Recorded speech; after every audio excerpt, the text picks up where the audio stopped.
What's a young fellow like you doing out here? Now, don't upset yourself. You just have to learn to choose your toys more carefully, that's all. Here, watch. There. Cut this off. This is the end you want. There you go.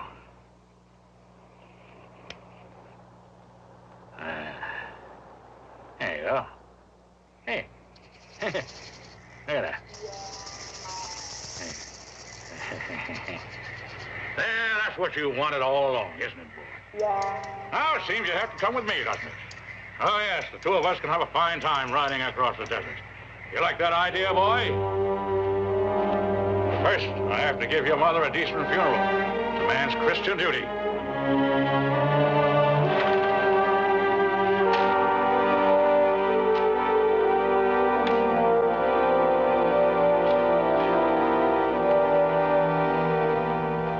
Someday you'll realize how lucky you are to have been born in America.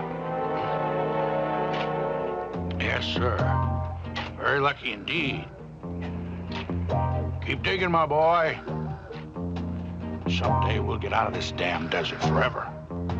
We'll build our own cemetery.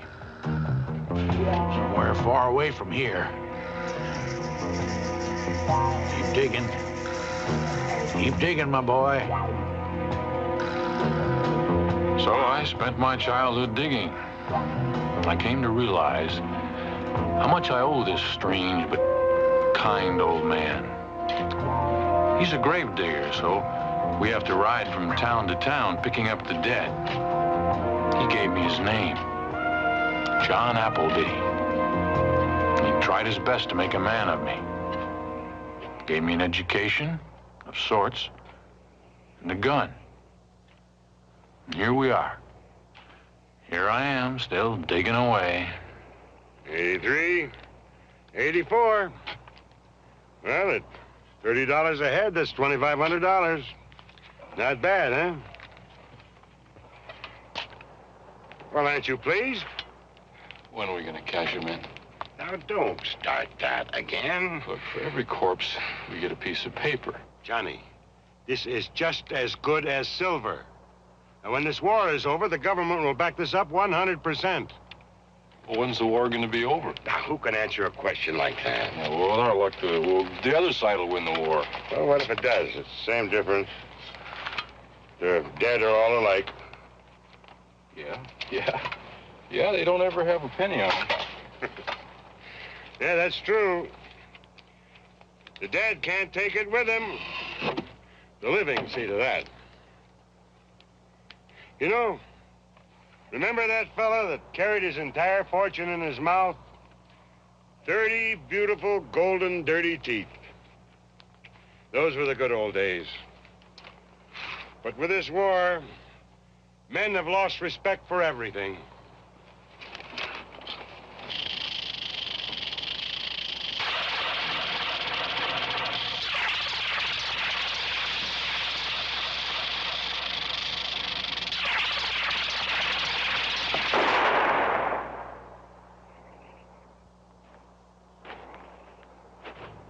Every time I hear the sound of a rattlesnake, I have the sound of death inside me, and I'm afraid I'll have to kill or be killed. I wonder why.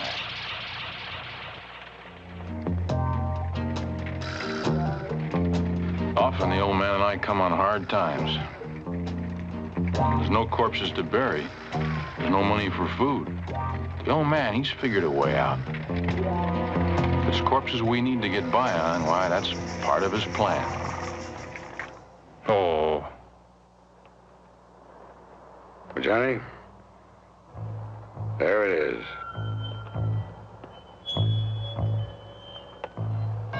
Be careful.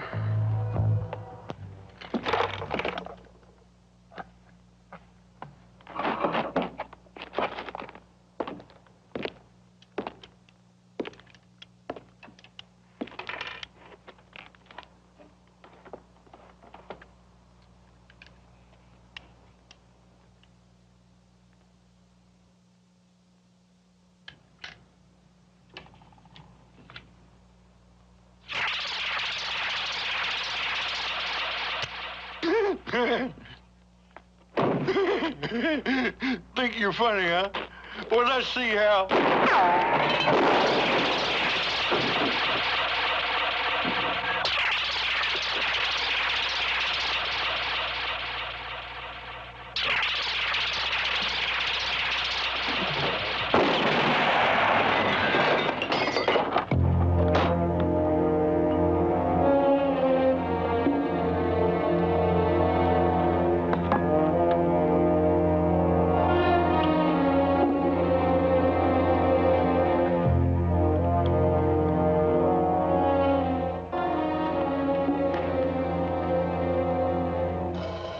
People have the habit of dying, and we're in the burying business. It was that simple.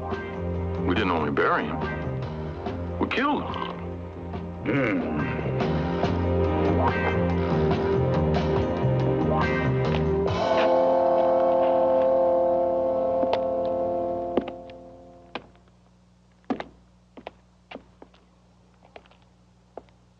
What do you think you're doing? I see that you're a fellow official. I only just now dropped in here for a little light refreshment, and I find 4 corpses. How shocking. Sure dead. I was just beginning to gather together whatever valuables they might have for safekeeping in case some thief should come along and I'd be unable to send along the valuables to the proper authorities.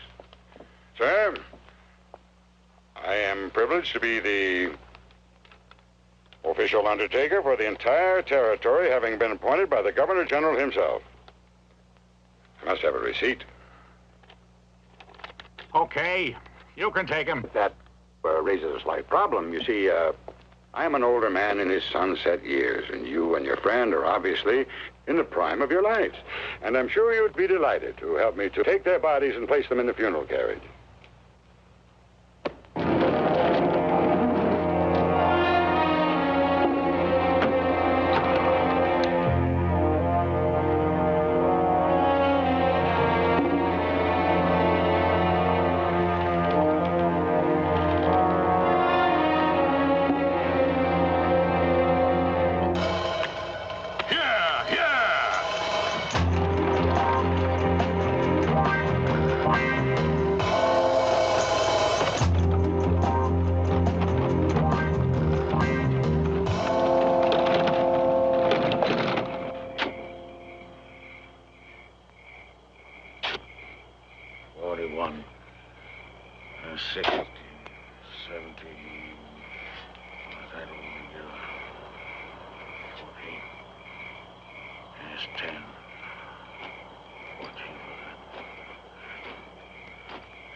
What'll we get for this?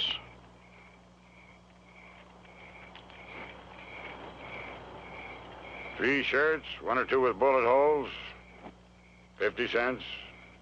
3 pair of boots, 1 almost new, say $5. Guns? $10. With the belts, $12.50. Not bad, huh? Tomorrow we can sell it to the first person we meet. Is there any of this you want? No. You seem to have an eye for that shirt. I don't want it. You don't have to bite my head off. What's the matter, Johnny? Well, we're not going to get rich selling old clothes. Now, don't start that all over again.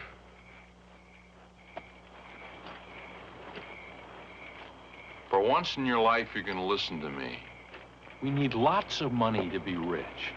And lots of money is in banks. 1 bank robbery. 1 job. Just 1. And you're rolling in money. That's money. Not receipts, that's money. Think about it. Now you think about it. We can be building our own funeral parlor.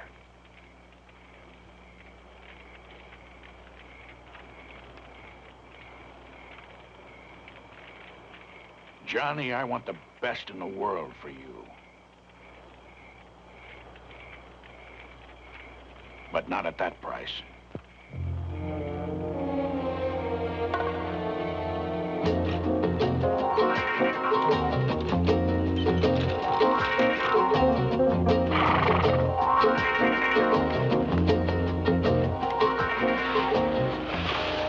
District Commissioner.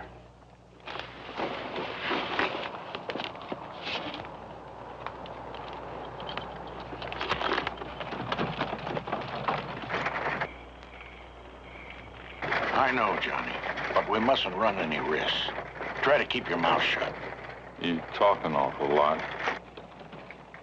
I don't like him either, but he is the commissioner, and we have to make our official rounds. It's our job. If he has a corpse, it's our duty to pick it up.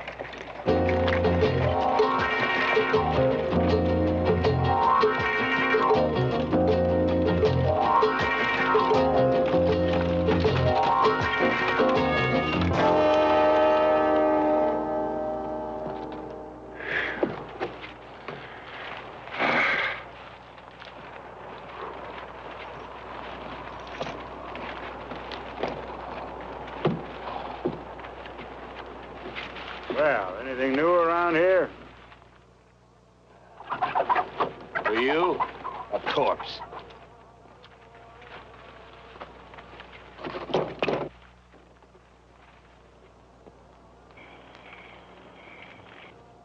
Ain't no need to dress him up. Just to bury him.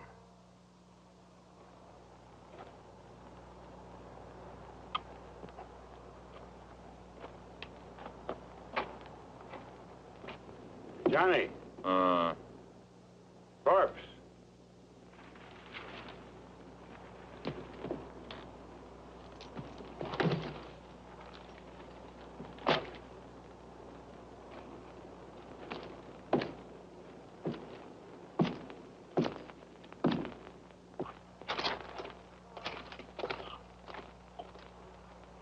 Didn't he have anything on him? Not a thing. What are you in for? Pick up the dead fella and get him out of here. He's beginning to stink up the place. What you waiting for? We're talking to the man.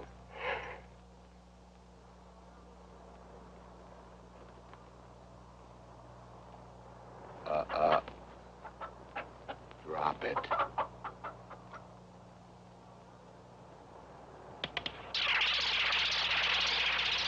Johnny.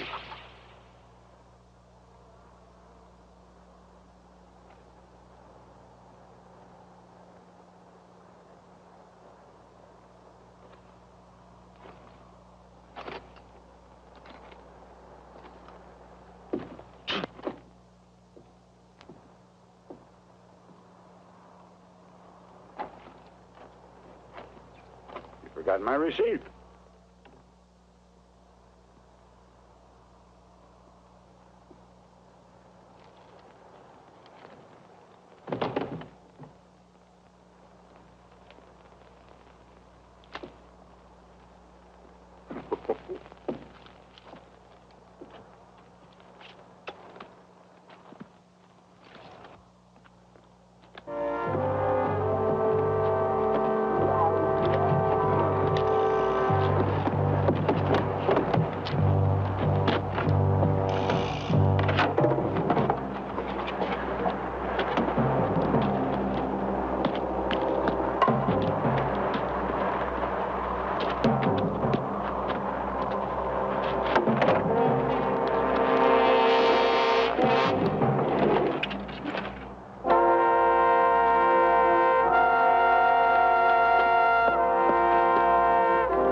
Johnny, it's time I took you to Yucca.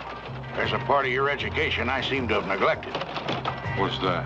Girls. Yeah!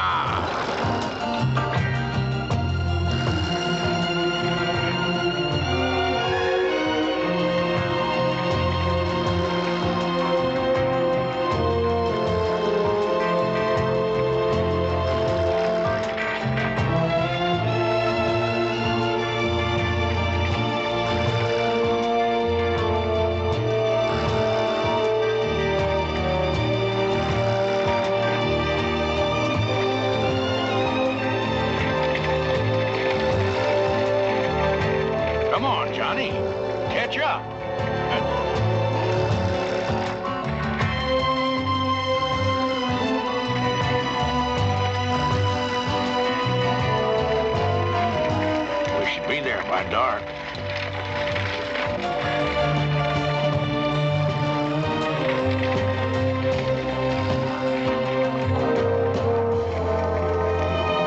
I remember near the station there's a great whorehouse. Will you see it, Johnny? Even has a bathtub, red curtains, and brass beds. All the women you want. You're right. I do need a woman.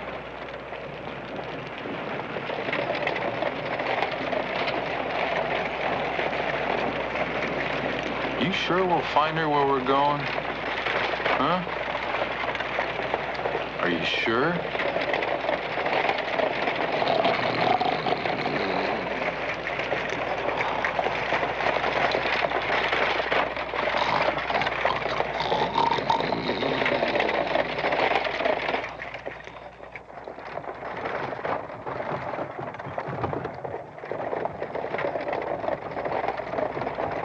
Hey, Appleby!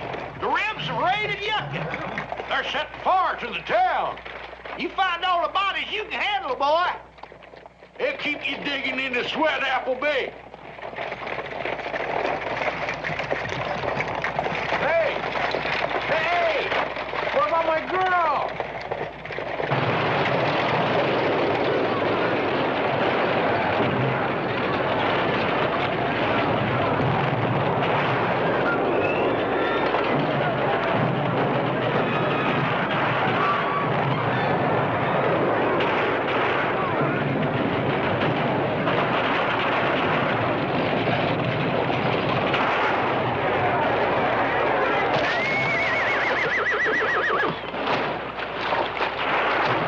Give me the horse.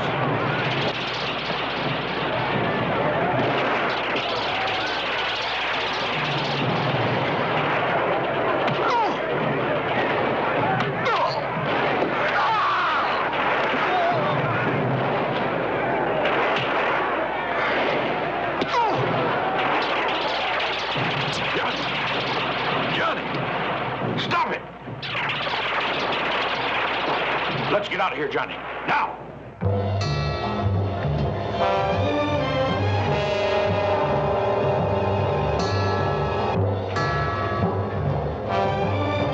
Johnny, grab that belt.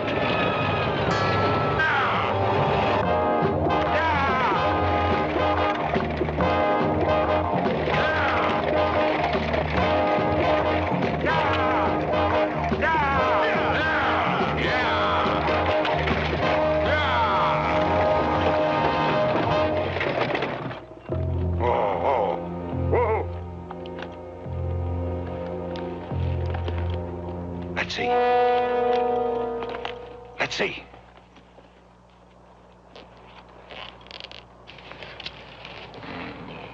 It's gold, Johnny. That's gold. That's really gold.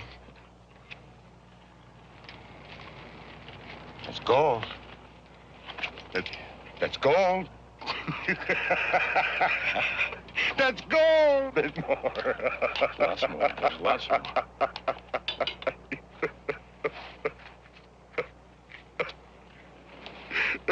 We did it. We did it.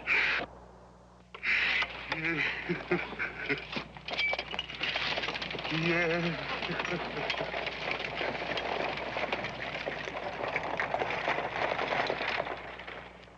Are you sure it's gold? Even by the smell. Sure, I'm sure. Tomorrow we'll take the road back there. We're going to be sleeping in beds.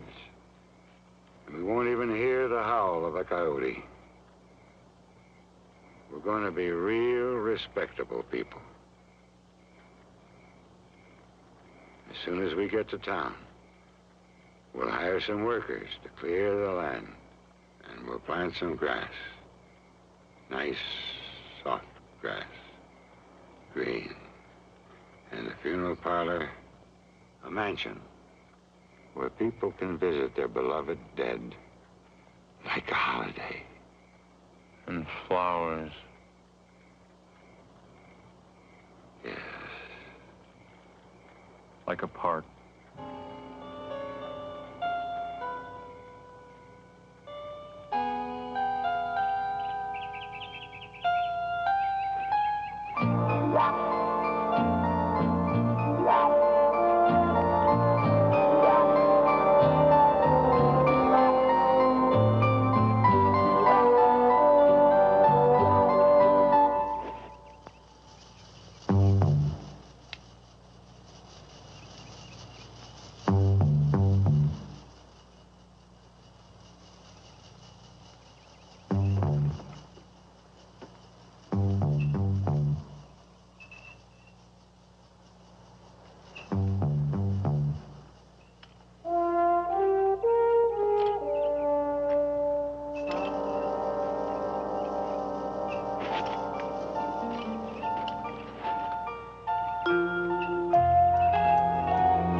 You take it.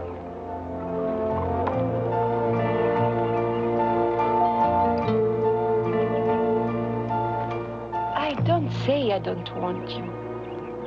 I only ask you to take a bath first. In my country, they say, the more the man, the more the smell. You're quite a man, you know, Poggin? So, tell me, what are you thinking now? Hmm?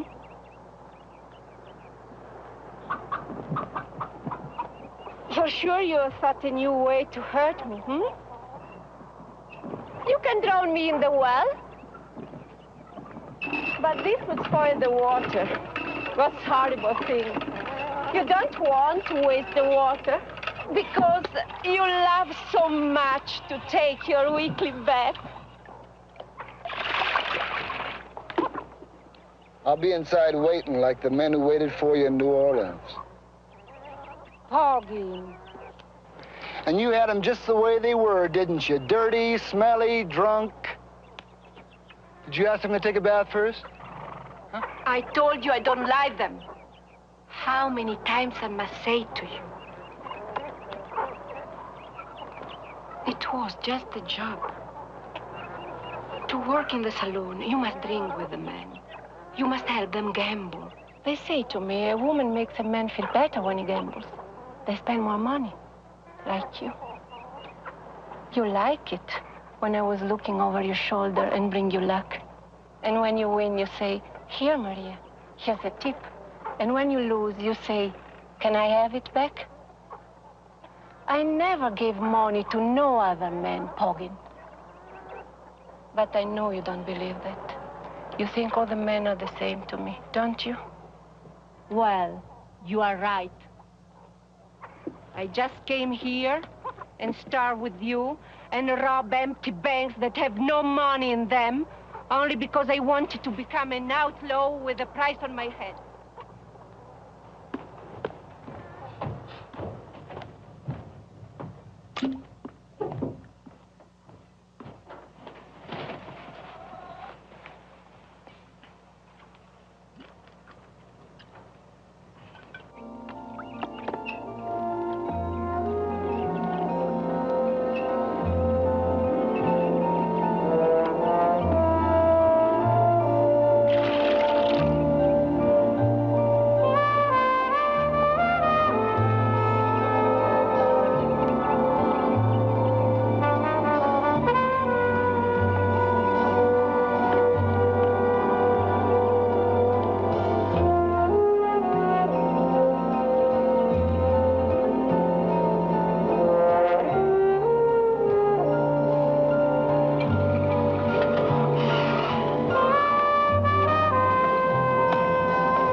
we go through this every time you have to take a bath?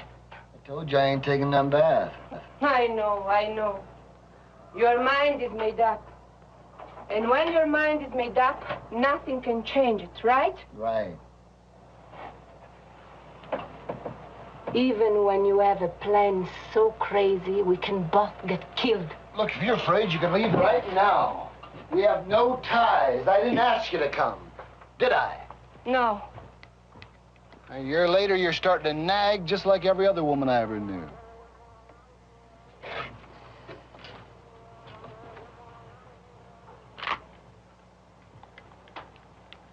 You said you wouldn't ask anything of me. You just wanted to be with me. And because we have a couple bad breaks, you don't like this idea, you don't like that idea, you're afraid if we do this, we'll be caught. What'd you think life was going to be with me? Paradise, huh? No. I knew it was going to be an hard life. But now it's different. Now I never know what to expect. It's just the way you like it, isn't it? Huh? You don't like to know what's going to happen from one minute to the next.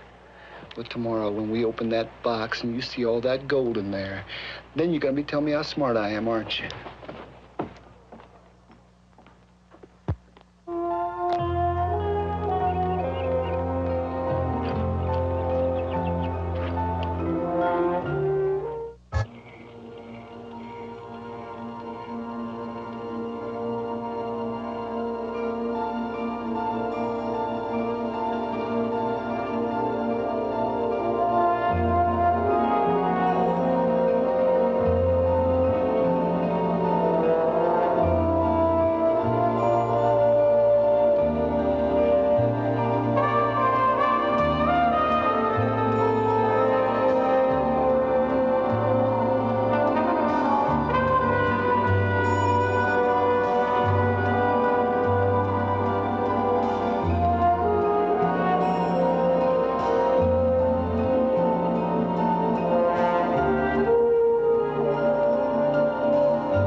Get it and get ready. I can't wait to put my hands in that wagon. It's more than $500,000 in gold. You don't believe me, do you? That's all right.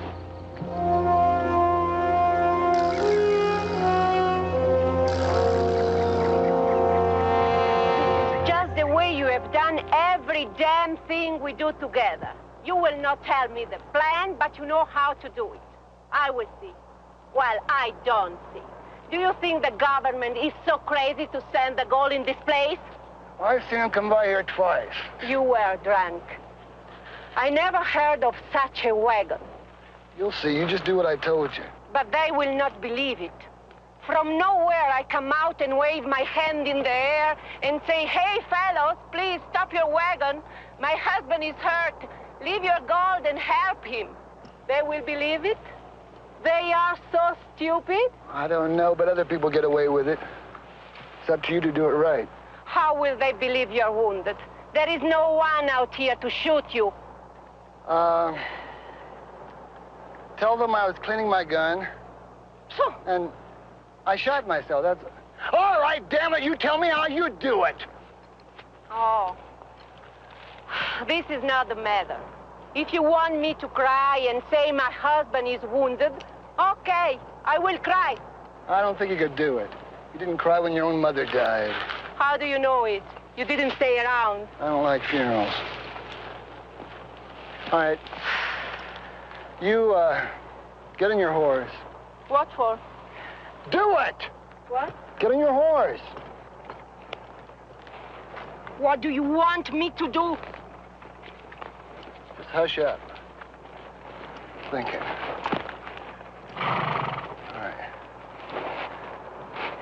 All right, move over to there. Where? Over to there! Ay.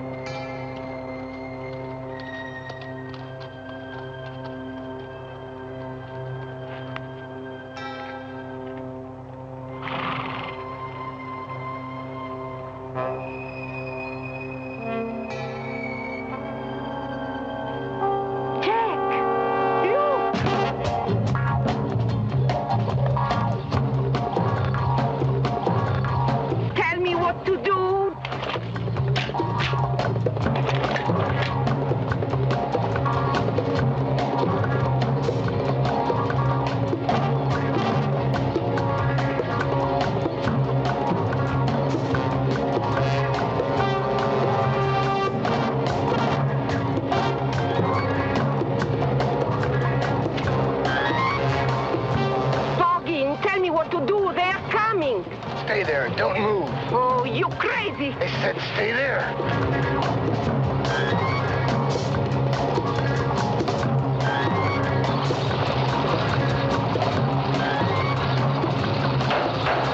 Watch it.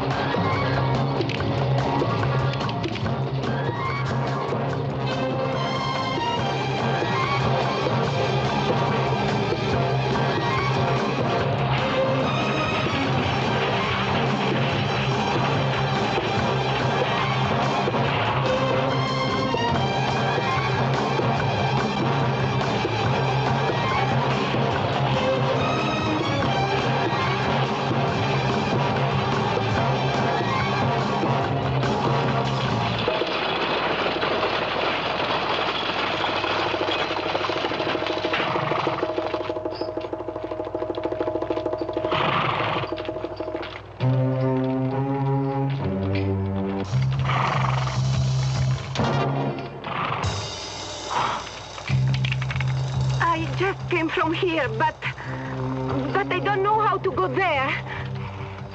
In this desert.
Johnny? Where are you going, Johnny? Where do you think I'm going? Meet a beautiful lady. Well, bring us some water on the way back, will you?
I didn't mean to hurt you. Hey, you open the door for me and I'll take good care of you, huh? Come on. Just open it. You can do it. That's right, just open the door and I'll save your life. So, open the door. You can do it. More. That's right. Reach, move, move. Reach! Oh, don't die on me now. Don't die on me now!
a good day's ride, Johnny.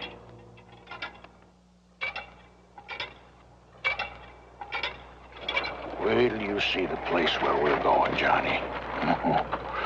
So green and beautiful. All you've seen is the desert. This gold will make our dream come true, boy. Beautiful cemetery.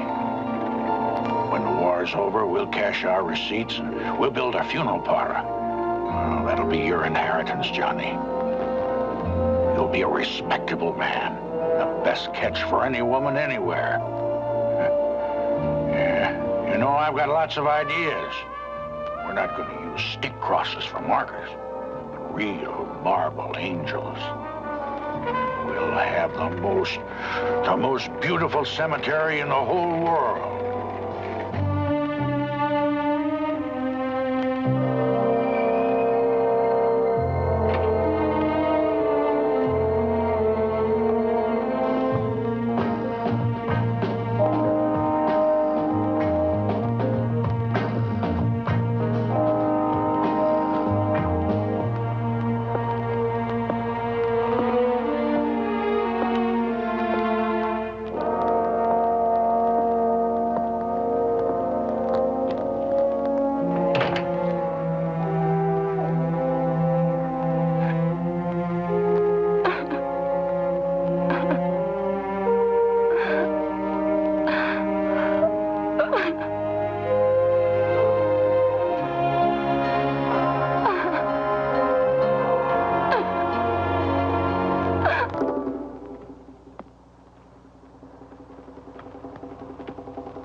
Get down off your horse.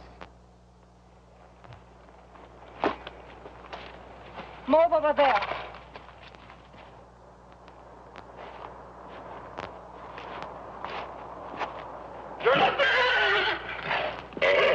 No one can ride that horse. We'll see.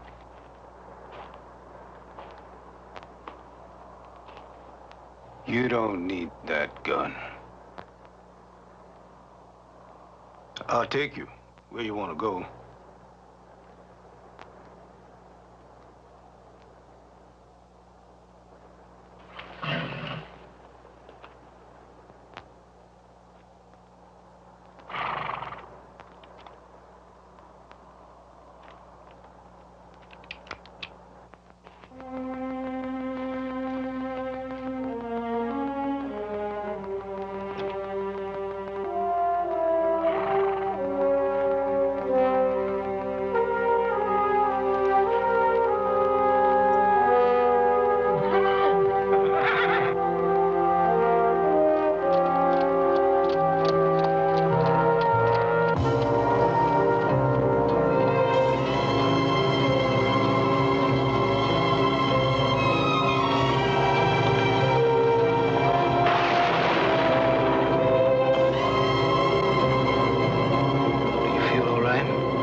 Do you think it could be empty? Maybe. Lots of people have died.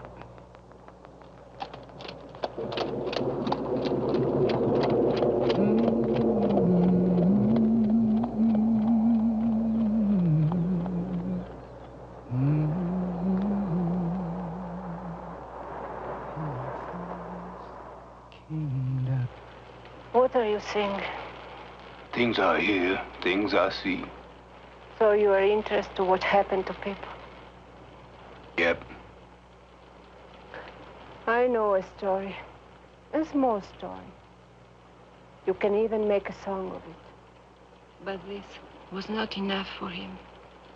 He wanted the big job. And finally, he got it. It was an iron wagon.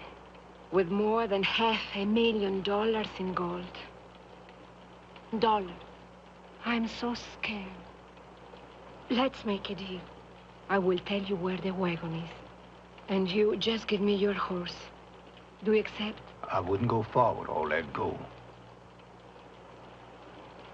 We black people are all poor. No one else believes that a black man can own more than $5. We blacks are not even that, and that's why I deserted.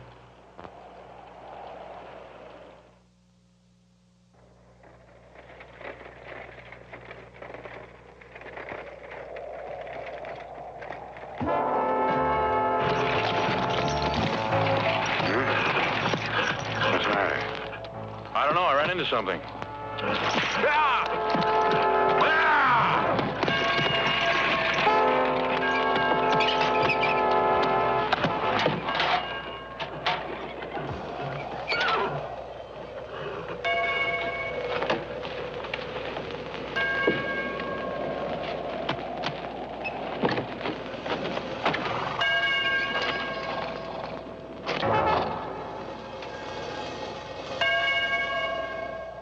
Mountain, Johnny. Beautiful mountain of gold. Oh, Johnny, now we are truly rich. We have all the gold of Yucca. And now this. Why, there must be 100 of them. Maybe 1,000. 1,000 receipts. How will we ever get them into the carriage? We'll have to make many, many trips. Many trips. How beautiful they are.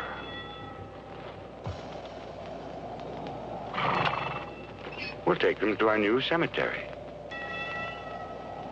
They should be very happy in our new cemetery. We don't have any new cemetery. Who's gonna cash in the receipts? By the government, of course. Surely you don't doubt that. Now help me load them on the carriage. Can't you see these are only soldiers? Nobody's gonna pay us to bury them. If you won't help me put them on the carriage, I'll do it by myself. Now, wait a minute. Kindly stand aside, please.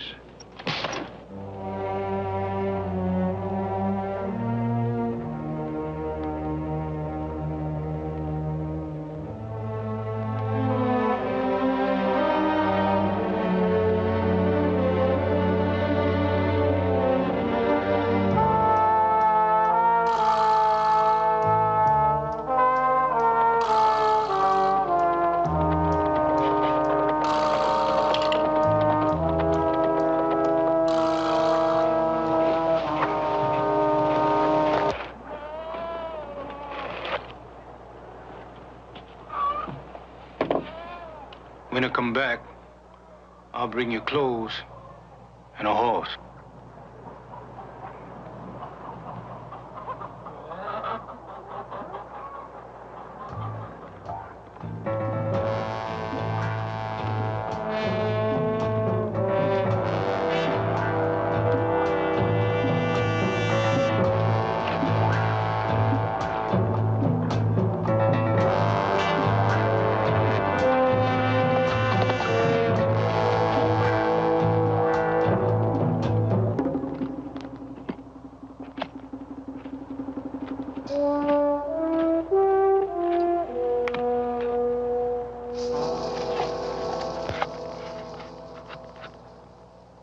Listen, you still sword me?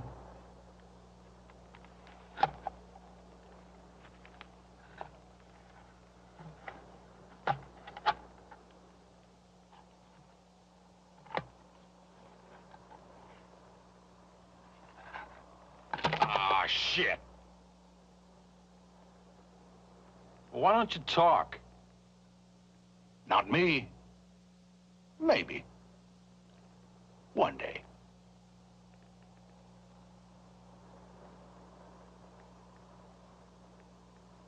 Sorry I slapped you. All right. I forgive you.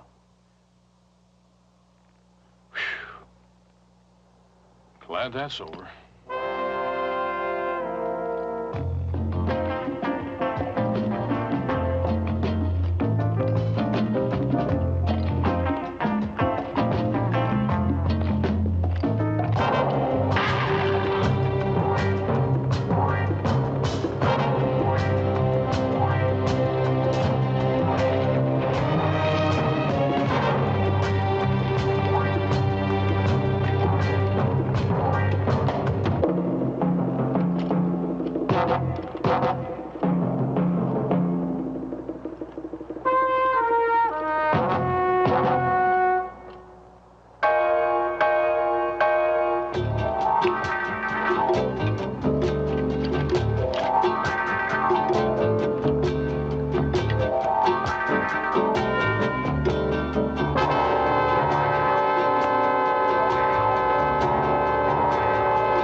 Don't you move, nigger boy.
Who are you? Lucius. I didn't ask for your name. I buy horses from the cavalry. What army you selling for? Po folks. What's all this for? Where are you heading for? A long way off.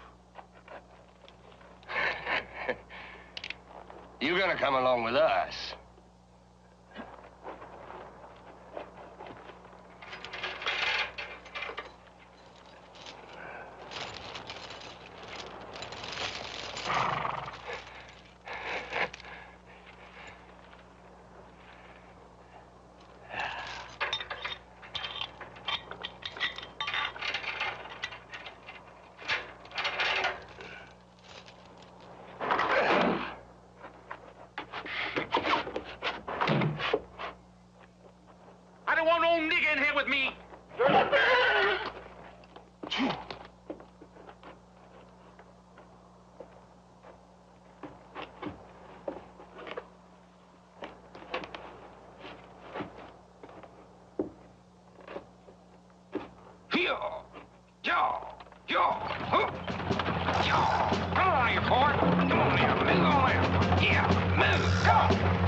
Get that nigger out of here. I'll kill him. Shut up, boy, or we'll shut you up. You got a problem? Solve it yourself. Maybe that nigger will solve it for him.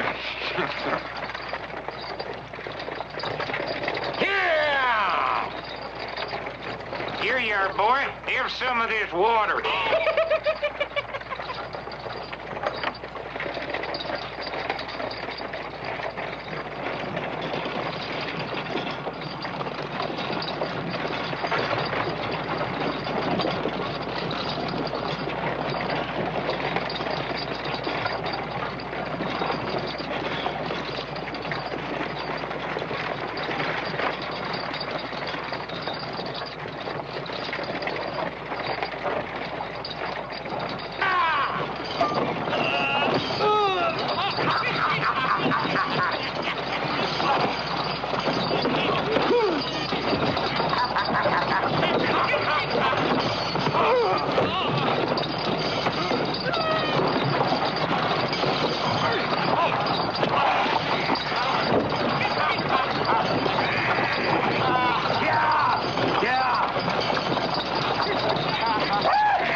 up, boy. They're gonna hang you for this. You just knotted your own rope.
Commissioner, what are you doing so far from home?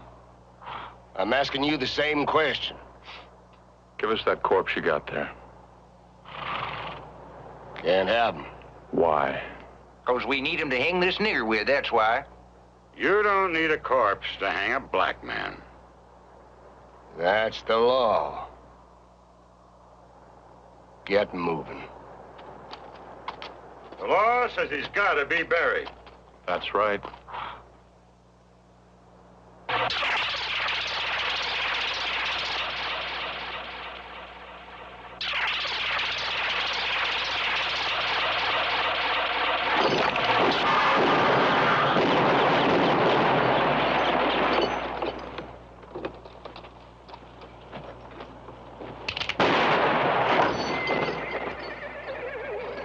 I missed one. It's a pity we couldn't get the commissioner to sign a receipt for his own dead body.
Open your mouth.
keep my share of the gold.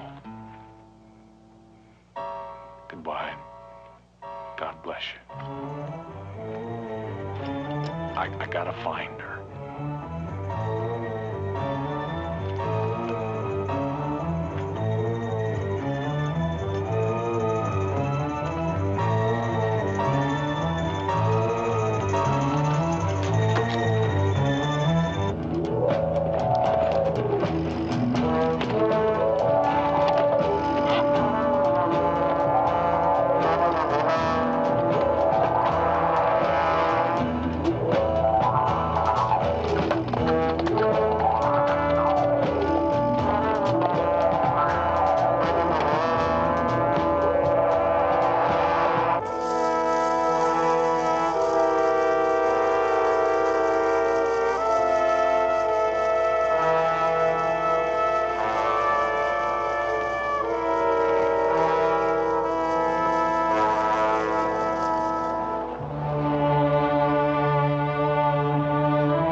road.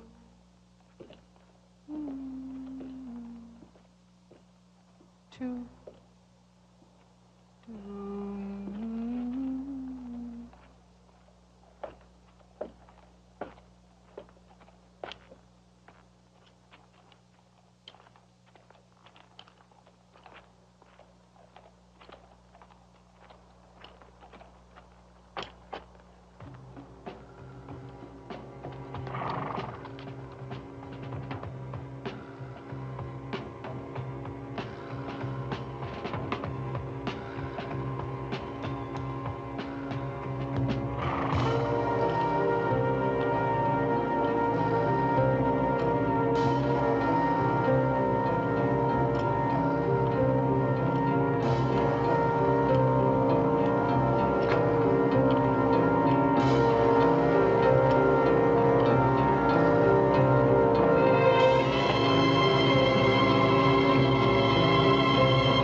Hey, give me that.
Go back, Poggin.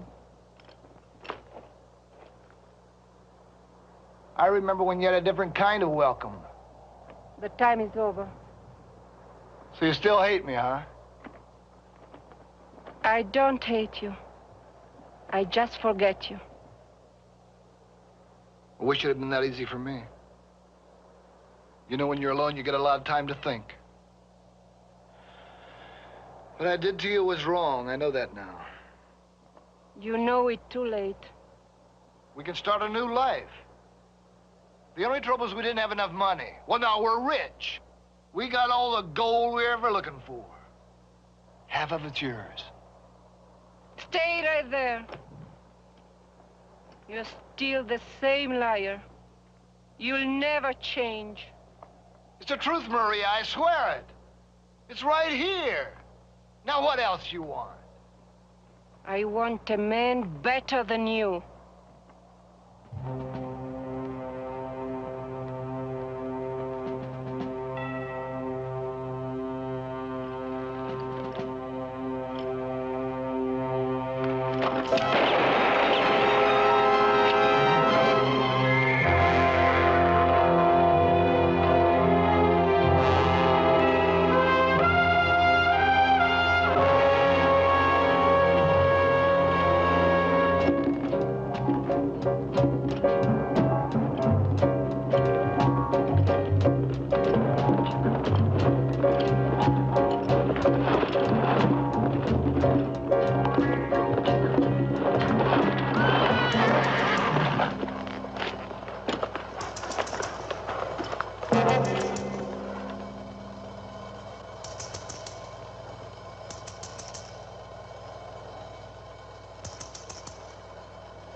Life always goes wrong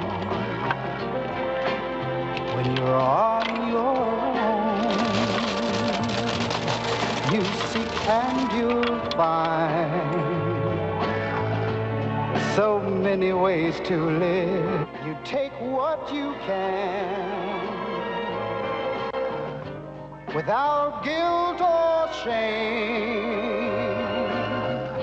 Ernie Parsons, having been found guilty by a jury of your peers. I didn't see any jury.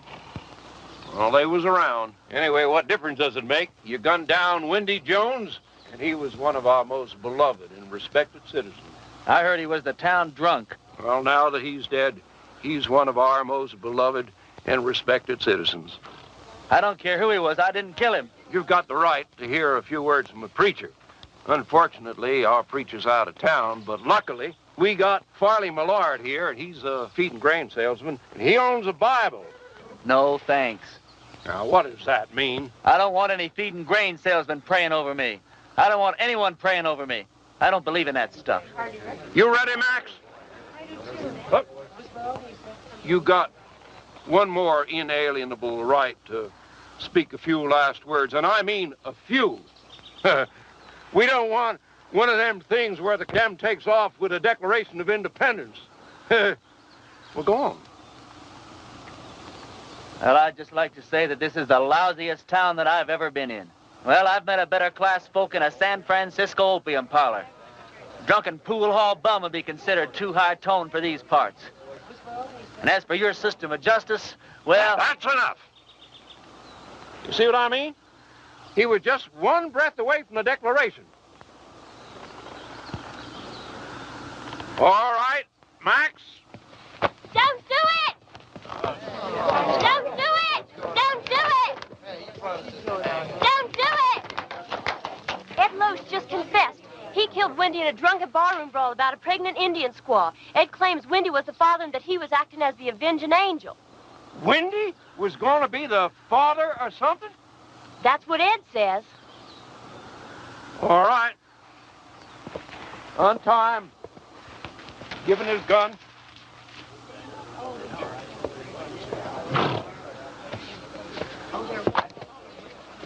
Now, that's the way out of town, son.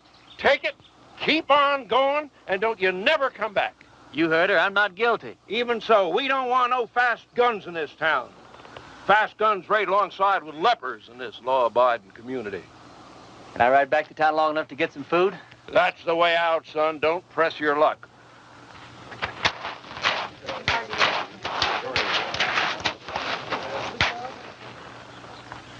Thanks. Bye.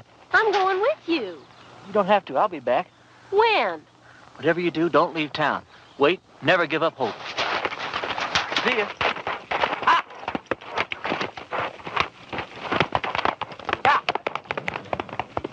Well, if I'd have known he was going to act like that, I never would have lied for him.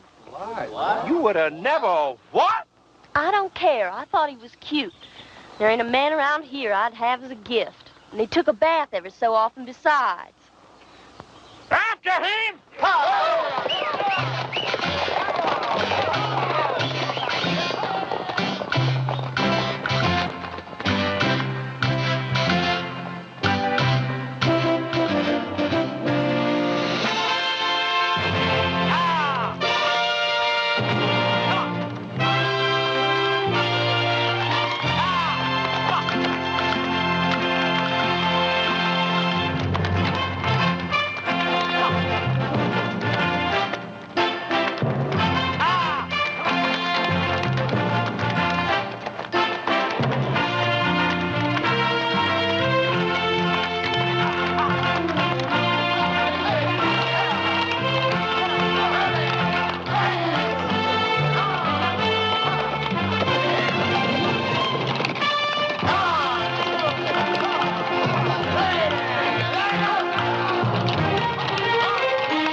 Easy, boy.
Reverend Frank Fleming. Yeah, pleased to know you, Frank. Dear Reverend, everybody in Castle Walk is real excited about you coming here. We ain't had a preacher here in over 3 years. When our last one left in such a hurry, he didn't even say goodbye. He was a pious man, but he had a yellow streak down his back. We're all looking forward to meeting you for the first time. We're all looking forward to meeting you for the first time? I don't know how long you'll be willing to stay, but you'll be welcome every minute of it.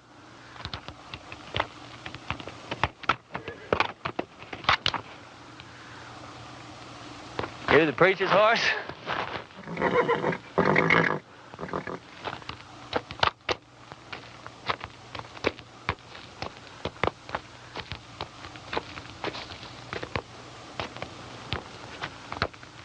Let's see what you got, pal.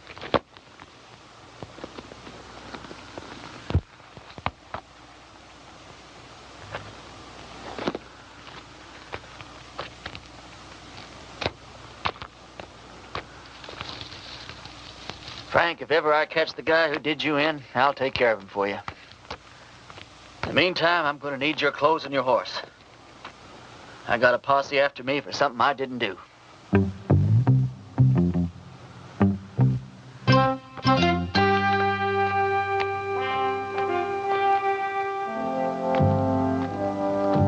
I'd say a prayer for you, Frank, but coming from me, I'm afraid it's liable to do you more harm than good.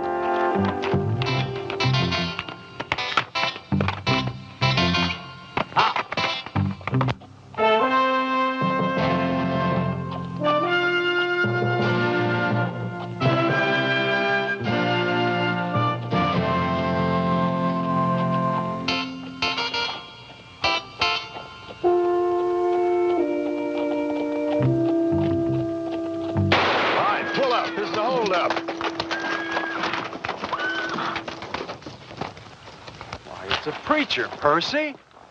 Sorry about that there, Parson, but we're a little too far off to catch that there caller. Is there anything we can do for you, Reverend? Either you boys ever heard of a town called Castle Walk? Why, yeah, it's in Arizona. Sure ain't much of a town, though. How far is it from here? Oh, about 150 miles. It's over yonder in that direction. How's your church attendance been lately, boys? You boys see that branch over there? Yes, sir.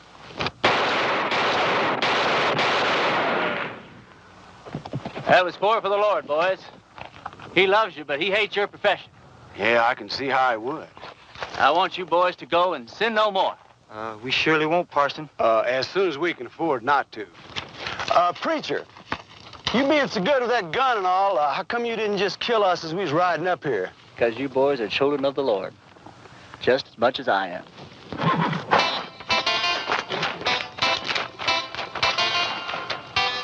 Children of the Lord, huh?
Sorry, Sadie.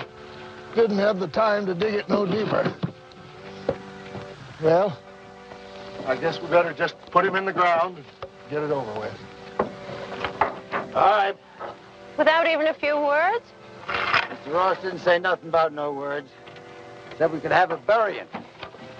Mr. Ross didn't say nothing about no words. But Sam was a Christian man. You can't just bury him like a wild dog. Can't we stand up to Mr. Ross just this once? You're leaving here after the burial. We gotta stay here and live with him. All right, let's get going.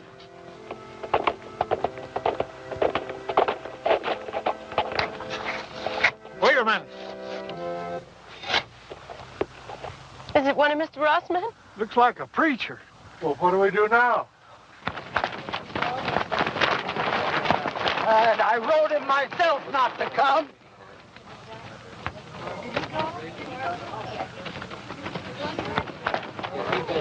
Thank God you're here, Reverend. I've done many receptions in my life, ma'am. Yours is almost unique. We were going to have to bury my husband without any proper words being said. But now that you're here... You, the Reverend Frank Fleming? That's right. I wrote you a letter telling you not to come. No, you wrote me a letter welcoming me to Castle Walk. I wrote you that letter. Yeah, but things changed. First, Mr. Ross said it was all right for us to have a preacher, and then Mr. Ross changed his mind. Gentlemen, what the hell is going on here? Reverend! The hell is a word that came straight from the Bible, folks. Now, all I know is we've got a heartbroken little widow here. You did say you were the widow? And these are my children.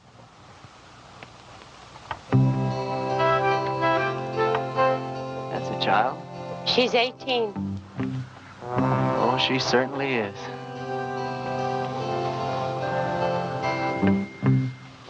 Well, first order of business as I see it is to get this poor man put decently into the ground.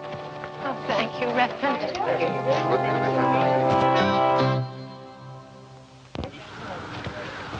Oh, I don't know what Mr. Ross is going to say about this. I haven't been here 5 minutes, and I'm already sick to death of Mr. Ross. Come on, let's bow our heads. Don't you have a Bible, Reverend? Oh, I probably do in my saddlebag. Here, you can borrow mine, Reverend. The deceased was probably a simple man, so I'll just say a few simple words of my own, not bother to dip into the Bible today. As you all know, it's ashes to ashes and dust to dust, which may not sound like the best deal in the world, but it's the only deal you're ever going to get, so you might as well learn to live with it. I didn't know the late deceased, but some of the works he left behind are mighty impressive.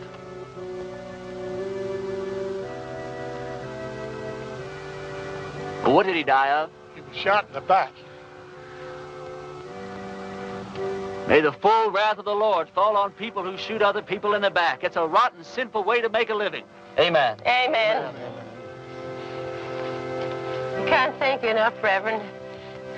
I'd like to say more, but Mr. Ross only gave us half an hour to get out of town after the funeral. You're leaving town? You taking her with you? Mr. Ross said we all had to go. Who is this Mr. Ross? He's a mean, miserable, murdering thief, and he runs everybody in this part of the country. There ain't a soul of us that had a single, solitary, happy day since he rode in here and took over. He's going to hear every word that you said. Yeah, and he'll probably kill me. But at least I got to say something that should have been said before I died. Why is he running this woman out of town? My husband, Sam, was the only man in these parts to stand up to Mr. Ross. So he had Sam killed. He let us take one wagon load of our things. We'd better get started. Ma'am, the only place you're going is back to your ranch. I'm sure with the help of all these fine citizens that we can make Mr. Ross see the error of his ways. Reverend, you don't understand the situation around here. Mr. Ross is a powerful, powerful man. He's got money and influence. And he's got 20 top gunfighters working for him. Before I tell you people what I really think of you, I'm going to tell you something about gunfighters. Now, Ross doesn't have 20 top gunfighters working for him because there ain't 20 top gunfighters in the whole U.S. of A. Now, what Ross probably does have is about 15 cowboys that wear guns for ornaments. They do just fine at shooting up a saloon or making some terrified dude dance a little jig. Ross has probably got about 3 men who are pretty good at getting their guns out of their holsters, but no good at hitting anything once they do. Which leaves about 2 or 3 men that might honestly be called gunfighters. Not top gunfighters. More like second or third raters. So you see, you folks have been letting yourselves be rousted around by a bunch of two-bit yahoos. How come you know so much about gunfighters, Reverend? The Lord's work takes one to many places in many climes. Matthew 31. There ain't no Matthew 31. Well, there ought to be. Widow, I want you and your family to get in the wagon. I'm going to drive you home. You're going to sit next to me. Oh, I don't know, Reverend. Ma'am, you don't look like the kind of woman that would back away from a little fight. Where's your faith? My faith is in good shape, Reverend. And if you're willing to take the risk, so are we. Get in the wagon, kids. Us and the Reverend are going home.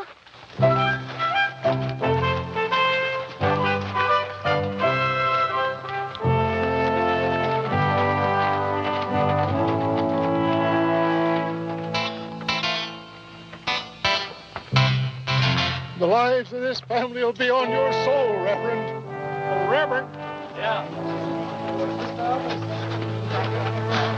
A couple of Ross's men are in town and they're pretty liquored up. That was their first mistake.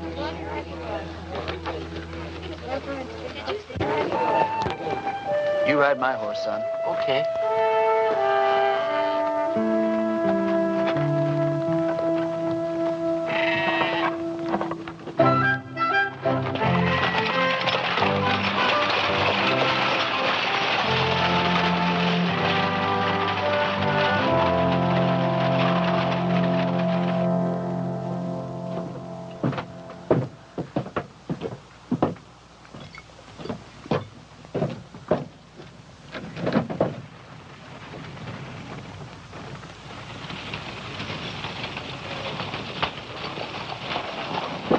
Hey, let's go have some fun.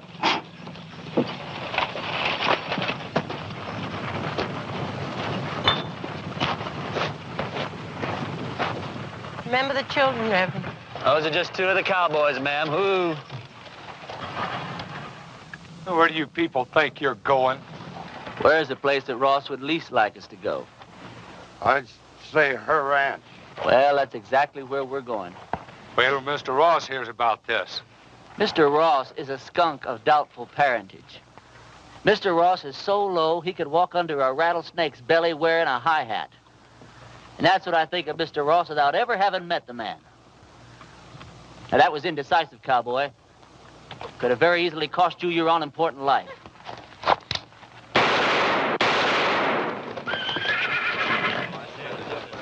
Those could have just as easily been your ears flying off your heads, boys. Well, that's a terrible way for a preacher to act.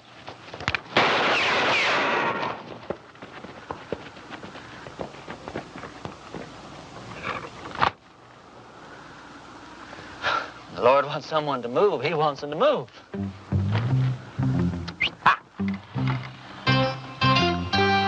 Reverend, my husband Sam would have followed you to hell and back. Oh, don't talk about hell to a sinner, ma'am. You're a sinner? Yeah, we're all sinners. We're about to be.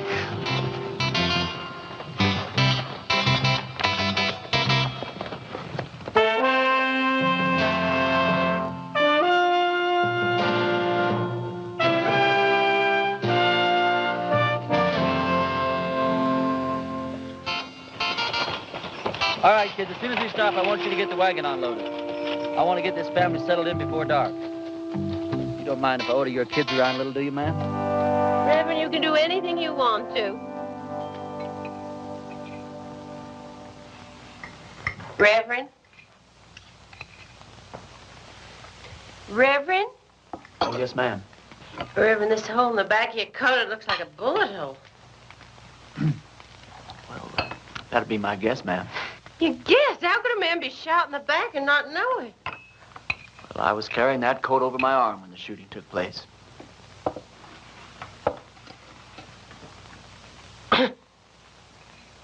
Well, tobacco's one of the Lord's works, too, ma'am. I'll get my things and fix your coat. Do you think Mr. Ross and his men are going to come down and get us tonight? No, not tonight, honey. I'd imagine that Sunday in church would be where he makes his first play. Aren't you scared at all? Oh, I'm scared, all right, Sally. But not the kind of scare that'd make me knuckle under to the likes of that Ross.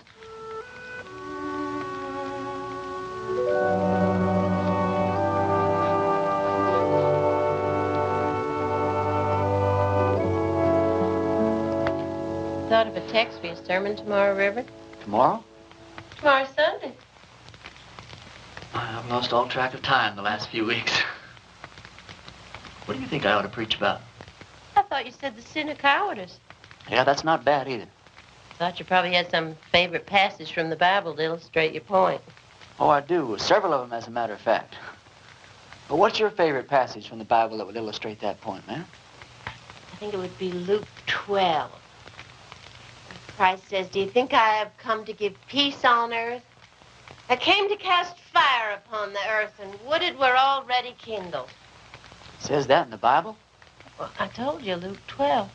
Oh, Luke 12. Yeah, that Luke, he really knew how to turn a phrase, didn't he?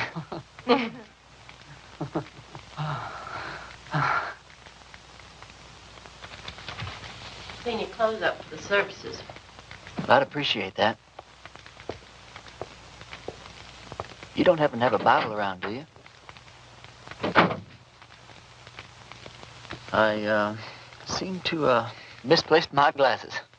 Could you turn to that spot in Luke that your mother was talking about? It's right here. You don't wear glasses. You know something, you're right. I don't know what got into me.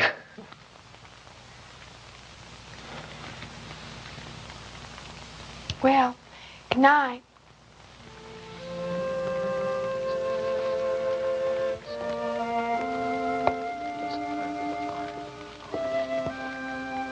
Good night.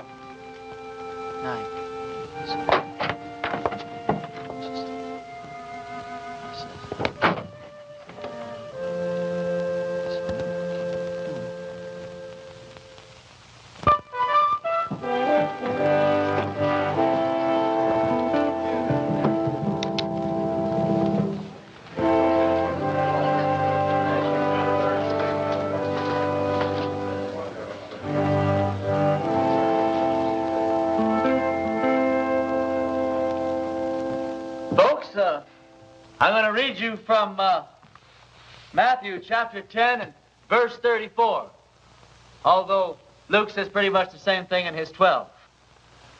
Think not that I am come to send peace on earth. I came not to send peace, but a sword. Now, I don't know what that means to you, but I know what it means to me. It means that while God loves peace, when the occasion arises, He's not reluctant to use the sword. Matter of fact, when the occasion calls for it, He might become downright irritated if you don't use the sword, or the gun, or the rope, or whatever's handy.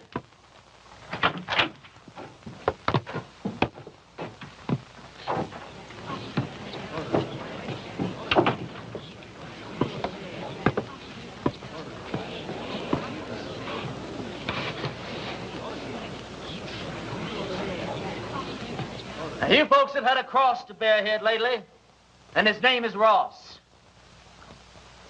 They say that people get the kind of lives they deserve, and I guess they do.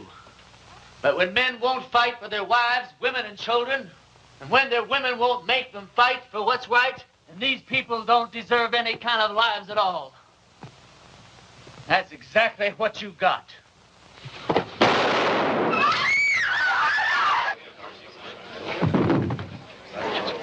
Get his gun.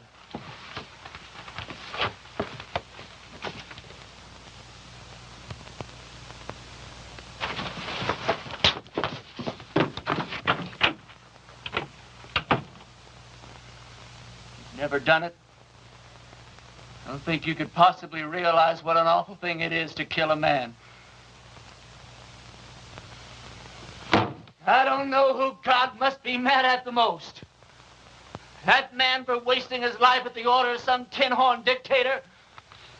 Me for having to do this thing in his own house. You people for having quit before the fight even got started. I haven't got the heart for any more church today, that's all.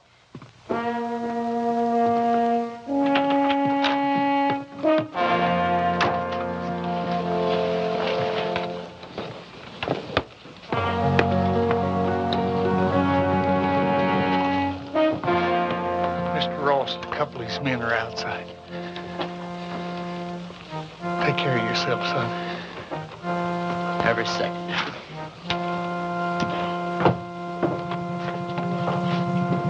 Bring that body outside.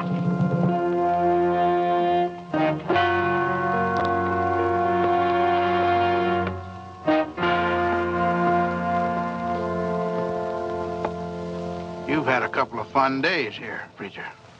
Well, I tell you, Ross, The name is Mr. Ross. The name was Mr. Ross. Now, you hear me good, Ross. Either those two men go for their guns. I'm going to go for you first. I think I can take him, Mr. Ross. Don't think. Here's your chance, boys. Either you holding any grudges against him, draw on me, and I'll kill him for you. If we go together, we can get him. Before or after he kills me. You don't look all that fast to me. Shut up.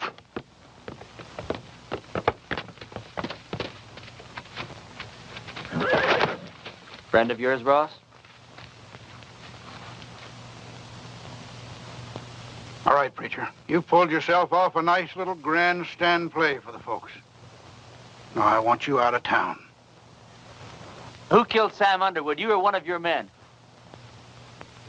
I'm going to find out if I have to take the whole bunch of you to pieces. Give me the word. I'm sure I can beat him. We'll go on back to the ranch. I'll be there in a minute. You sure? Now.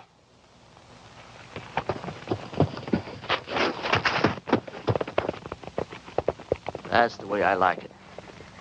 Man to man.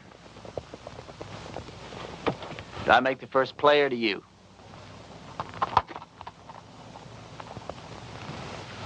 I just changed my mind, preacher.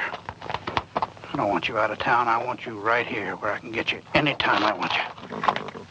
Service is next Sunday at 10 o'clock, and there's a 4-bit fine for being late.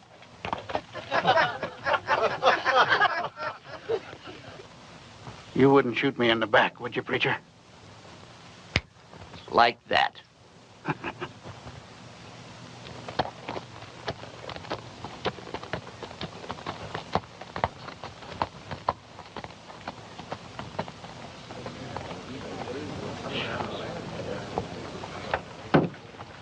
Any of you folks think your preacher doesn't deserve a drink after the events of this morning?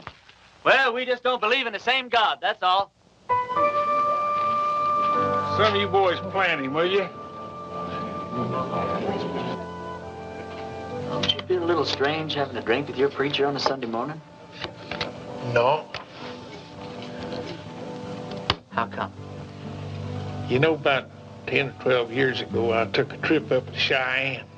Come across this altercation between a 19-year-old kid and one of the top gunslingers in that part of the country at that time.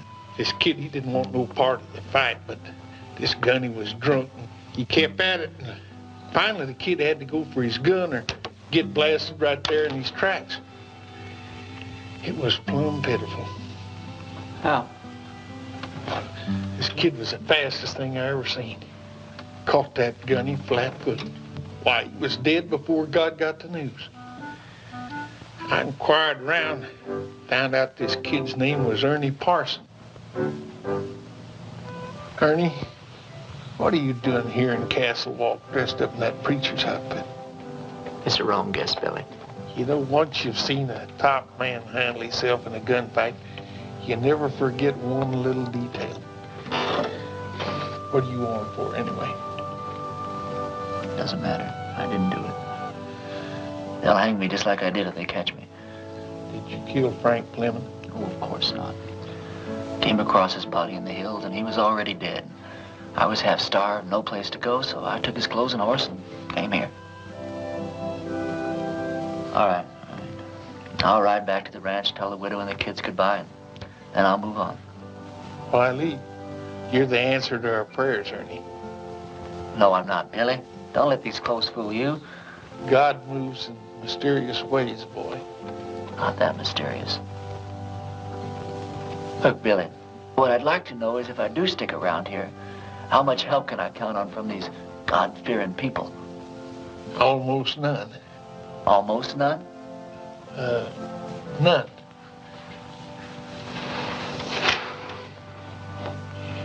Which is just God moving in his mysterious way to get me killed. God will smite the sinners of Castle Walk just as surely as he smote the Philistines. Smote. For the time is at hand when you will hear of wars and rumors of wars. Be not afraid, for this must first take place. Nations will rise against nations, and kingdoms against kingdoms. Not a head on your hair, or a hair on your head will perish. And I quote Luke chapter 21, verse... Luke chapter 21 and verse 23. For there shall be great distress in the land, wrath upon his people.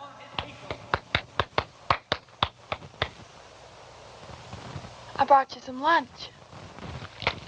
I didn't know preachers had to practice. Well, it's either that or watch the collections fall off. Huh?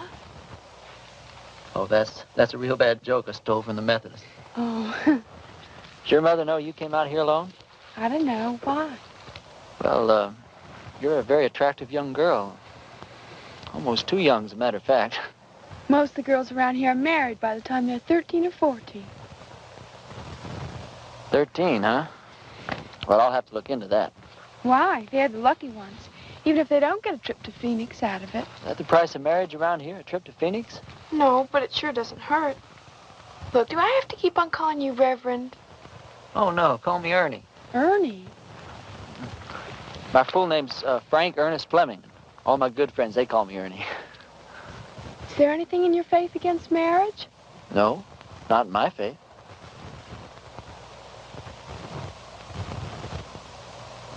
Look, Sally, sit down. This conversation isn't going in exactly the direction I'd planned. I mean, you know, marriage is just fine. I was real glad that my parents believed in it. But, well, there's other things, too.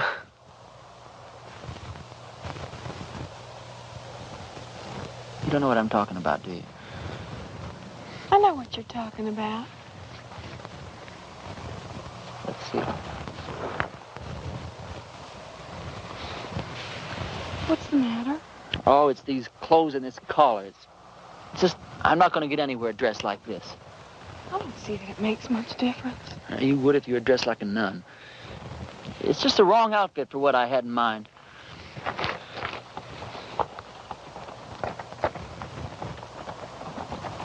Hey, preacher! I gotta talk to you! Hi, Sal. Hi. It's real important.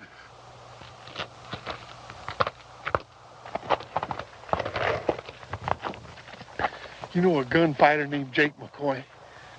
Yeah, I know of him. He's in town. My blessings on him. And he's working for Ross. Is he really good? Yeah, he's the best.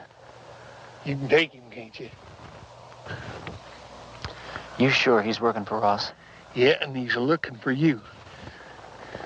Although he don't know who you really are. Well, that doesn't matter. Or does it? Where's he at now? Well, he's at the men's saloon when I left town.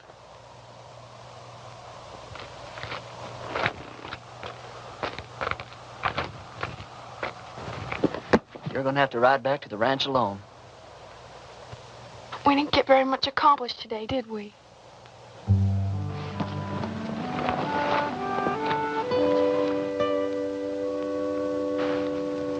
Can't you just feel the ice breaking all around us?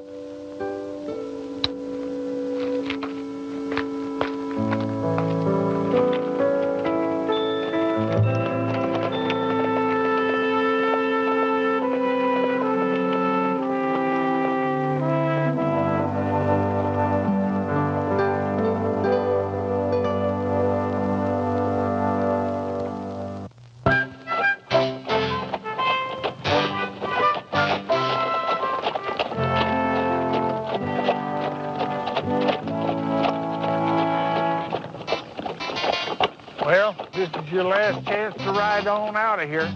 Forget about the whole thing. I can't. I don't know why, Billy, but I just can't.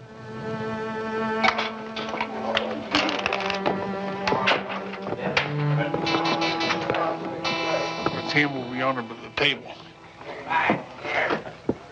He's already spotted you.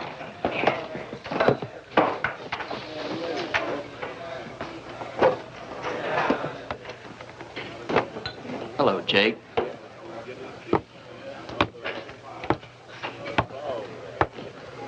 I was just about to go looking for you.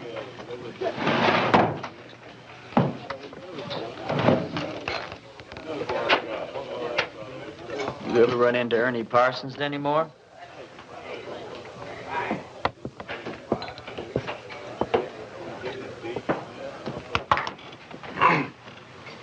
I've never run into Ernie Parsons. Any time, any place at all, ever.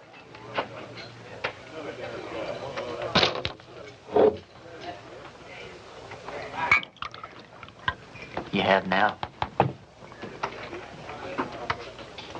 You?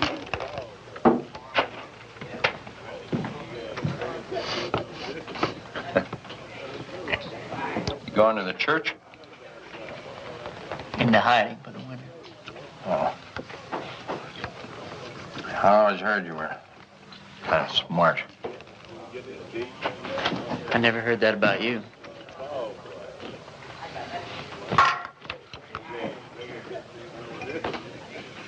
Look, are we really going to have to go through with this thing?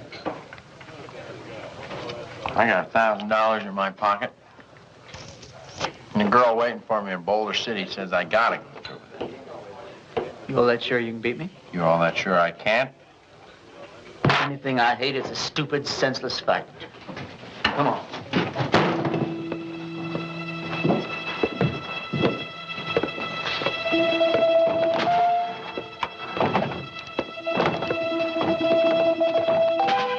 Well, how do you want to do this?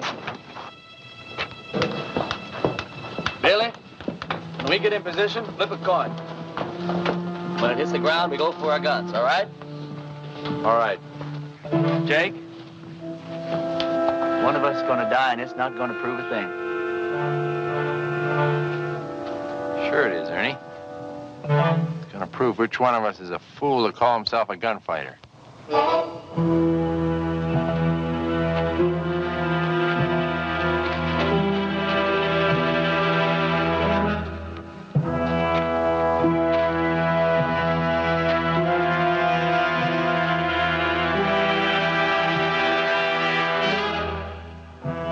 Boys ready?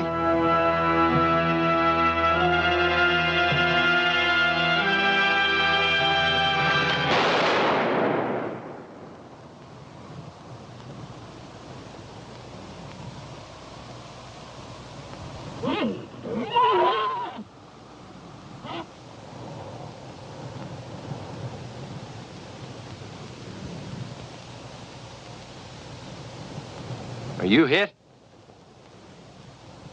You?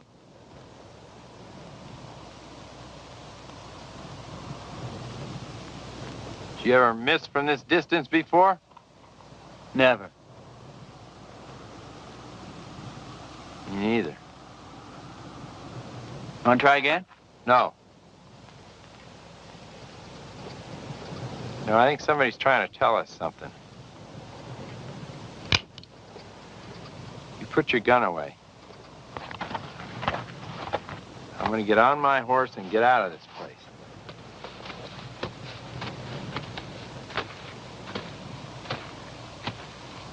I beat you. You know that, don't you?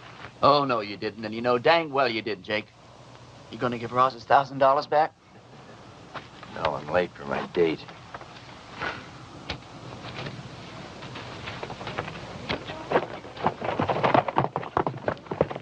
You folks see those bullets hit? I don't think it hit anywhere, Reverend. That's just plain silly.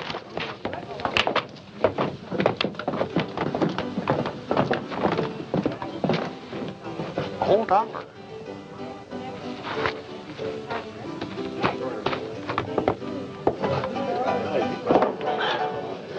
This is how those stupid legends get started.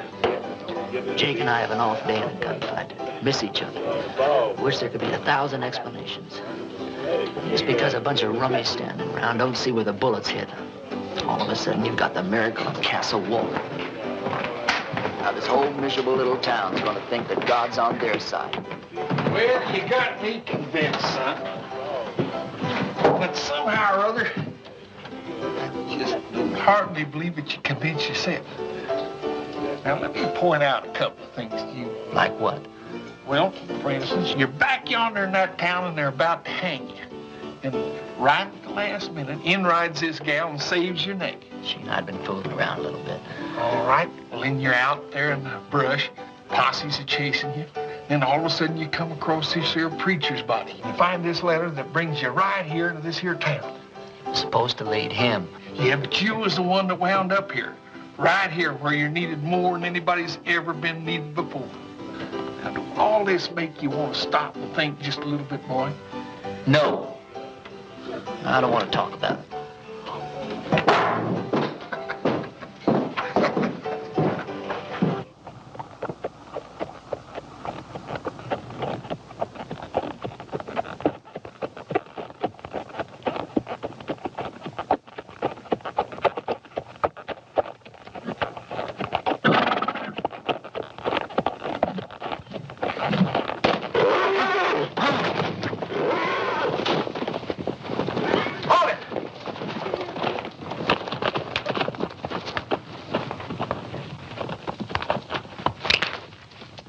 You should have listened to me when I told you to get out of town. You shouldn't have backed down in front of me the other morning either. Now, this whole town's gonna have the idea that you're just a little less than the tin god you pretended to be. Just tell me one thing. What really happened between you and Jake McCoy? I chased that bum out of town. And he's not gonna give you your $1,000 back either. He said to tell you that's the price he charges for shaking hands with scum like you. Get on with it. Prayer man, you drop that rope real slow.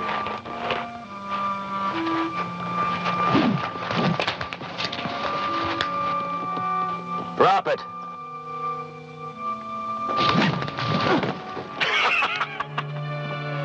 You ain't getting out of town fast enough, preacher.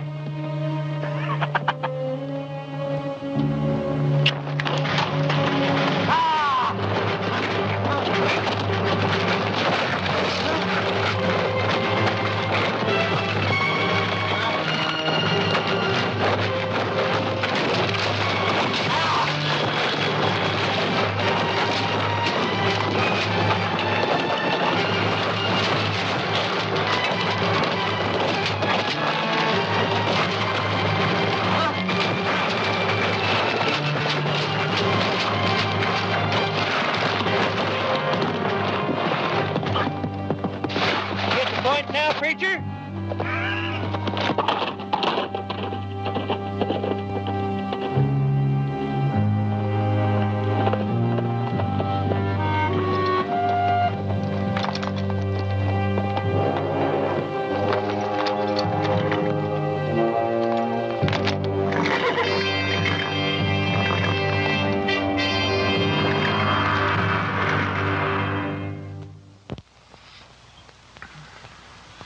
You're in the bunkhouse of our ranch.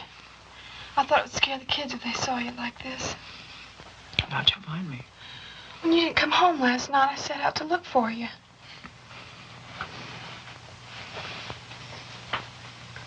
You stripped me down? I'm a ranch girl with brothers. Don't make a big thing out of it. You're something brand new in my life, Sally. Are you strong enough to get up and get dressed and get out of here? Doesn't matter whether I am or not, I've got to do it. You turn your back, Sal. I'm not as advanced in my thinking as you are. Will I ever see you again? Sure, why not? I'm not going far. Well, you have to. When they don't get your body, Mr. Ross will never stop until they find you. Yeah, this is the first place he'll look. I want you and the kids to go out and dig a grave. Put some kind of a marker on it with my name. Tell Ross you found my body and buried it in the hills. Can I turn around now? Sure. Sally, I don't want anyone to know that I'm alive. I want it to come as a horrible shock to Ross. I want to start giving him trouble in ways he never dreamed of. I'm gonna need plenty of food, water, and ammunition. I'll get you everything you need. Where will you go? I'll hide out in the hills for a while. Well, Ernie, in this part of the country, if a girl undresses a man, it's customary for the man to make an honest woman out of her.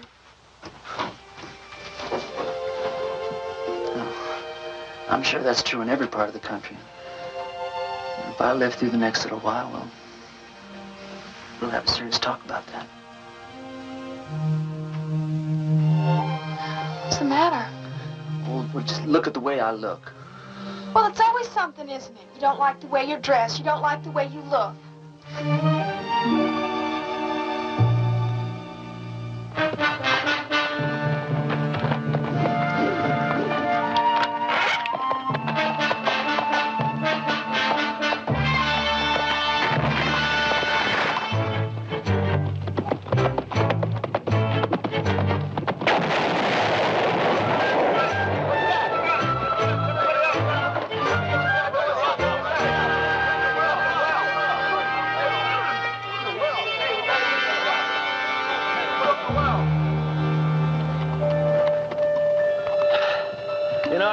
There's a bunch of outlaws operating up in these hills.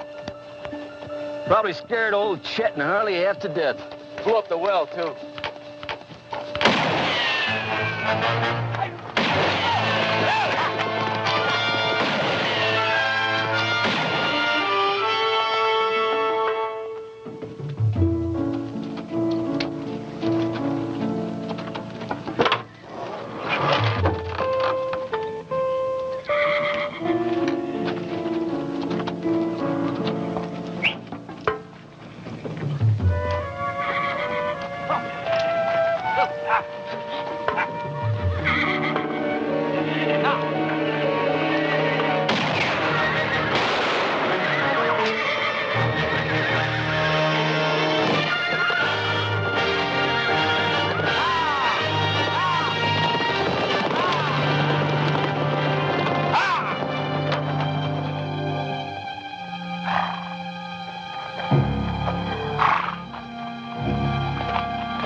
Nobody there at all.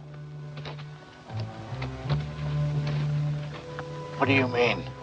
Dragging a preacher through the cactus. Them people don't have to stay dead unless they want to. Everybody in town keeps talking about the preacher's ghost riding through the hills and shooting at every one of Ross's men that sticks his head up. I keep telling them it's the whole doggone idea of ghost tickets. Sally, didn't you tell Billy? You told me not to tell anyone. Billy, I'm sorry. It's sure good to see you alive, boy. Are you sure it's safe for you down here? Honey, it's been a long time since I've been safe anywhere. Lately, it's been getting worse. Isn't tomorrow Sunday? It sure is. Billy, I want you to ride into town and tell everyone that we're having church services tomorrow morning at 10. I'll do it right now.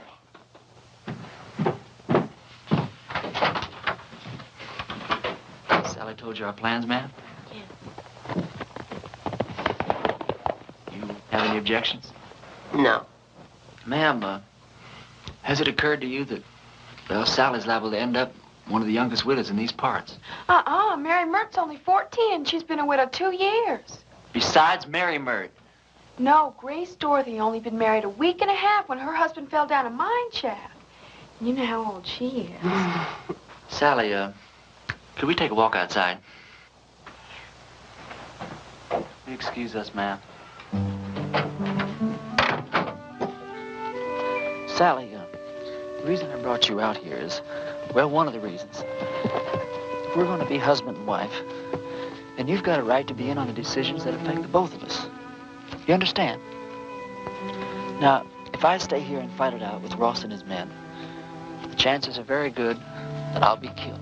But on the other hand, we could leave here tonight, get married the very first town we come to, go someplace we both like and settle down and just have a wonderful life for ourselves.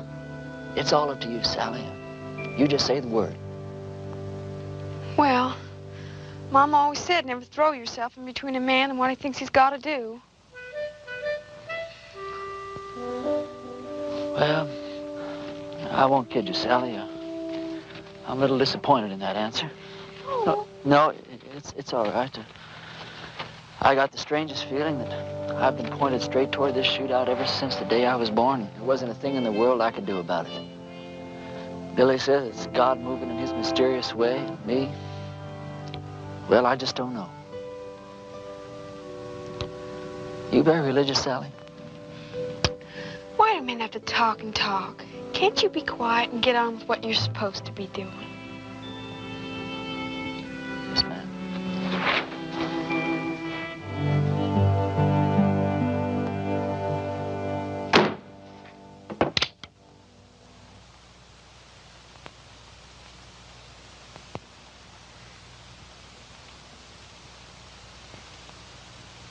Folks, I'm here today as your preacher and as God's representative.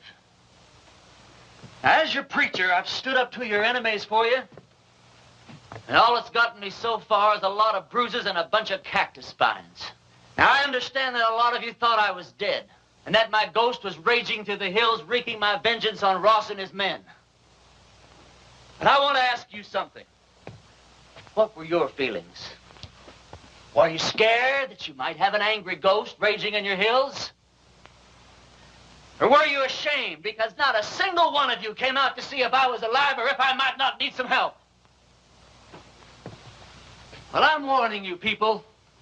While you're sitting around waiting for God and me to do your work for you, God just might have some plans of his own. Maybe he's not as angry at Ross as he is at you.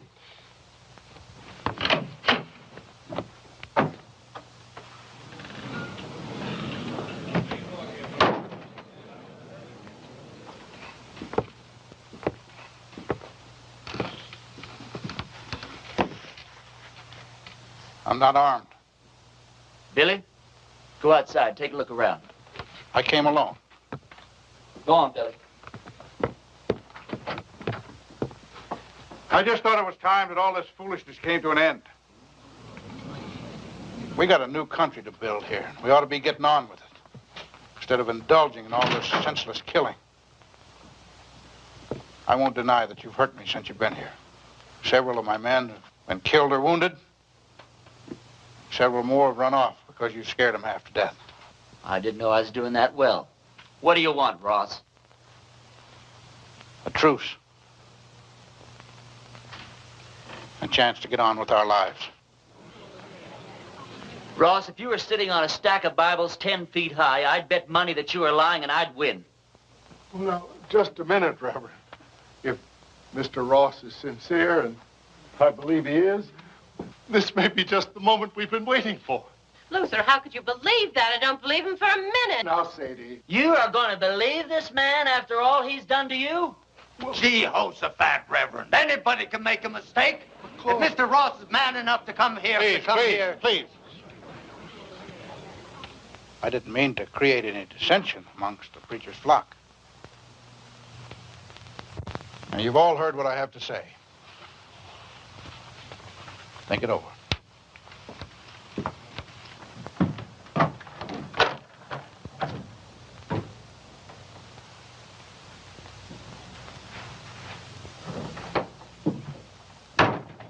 Well, I think we ought to accept the proposition. Well, I think you're right.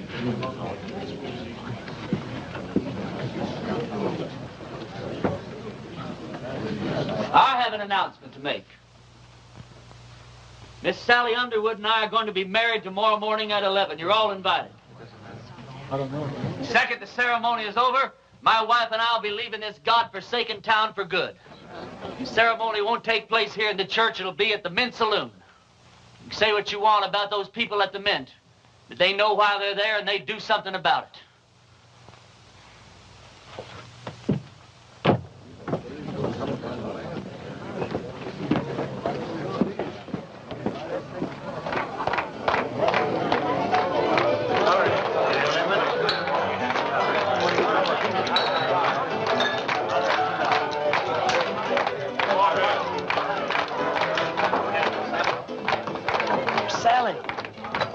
out back getting dressed. Her mama's with her. Can't take all day with this thing. What's your rush, boy? One of my feelings, and I'm never wrong, that I should get out of this place. Funny you'd say that. Huh? Oh, nothing. Hey, yonder she comes down. Oh, you're beautiful. Come on, everybody.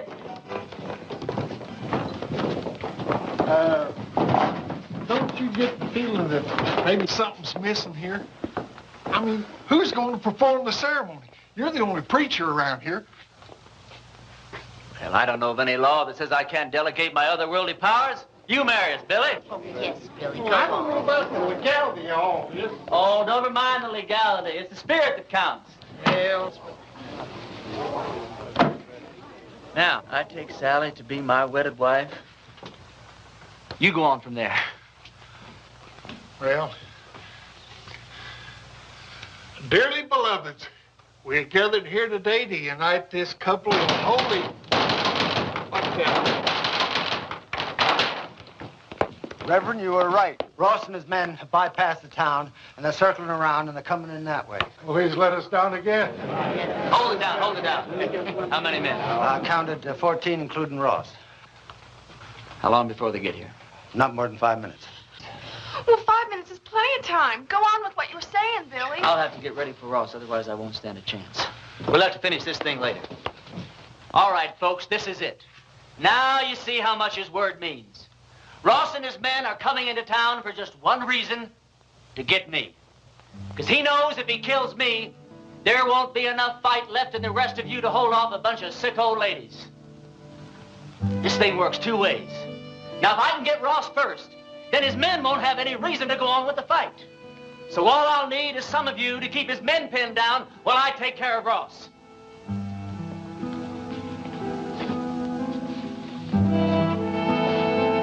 But the women and the children... You don't even have to come out in the open. You can shoot from the windows or from the roofs.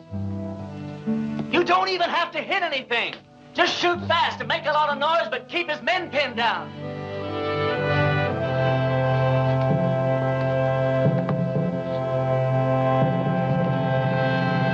Can't believe it, Reverend. I'm with you. Give on me a couple of rifles. Well, you said we didn't have to hit anything, just make a lot of noise. You don't think I'd take a chance with you, do you? Come on, Billy. Give me the keys to the hardware store. Barbershop. I don't hate you people. I guess you just can't help the way you are. Well, I ain't gonna be that easy on you. Ernie, there's something else that you ought to know about. I'd have told you sooner, but, well, I didn't want to spoil the wedding. Now, that sheriff that wanted to hang you, he's here in town. Where? Over at my place. I told him I was the sheriff here. It's one that I got off our last late sheriff. Anyhow, I told him if he'd wait there while I'd round you up and bring you into him. How'd he find me? Oh, him and that posse come across Frank Fleming's body. One of them old boys knew Frank. They figured that you'd switch clothes with him. Well, if he wants me, he's just going to have to get in line behind Ross and those other 13 men. You take the barbershop. Ernie, when this thing's over with, though, you got to get out of town. That's all there is to it. Billy, what the hell makes you think we're going to live through this thing?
want that preacher?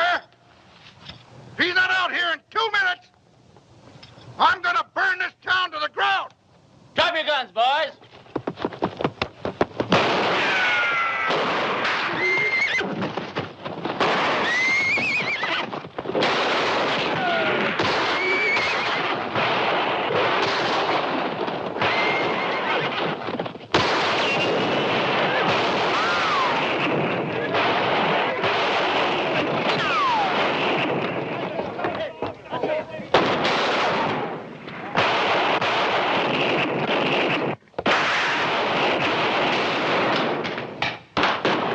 Preacher.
You all right? Barely. Listen, all you Ross's men. Ross is dead. And anyone who keeps on fighting is going to have to stand trial. How do we know he's dead? Because I'm alive. All right. You heard the man. The sheriff's gonna be down here to find out what this is all about. Yeah, I know. Billy, get my horse and meet me out back, huh?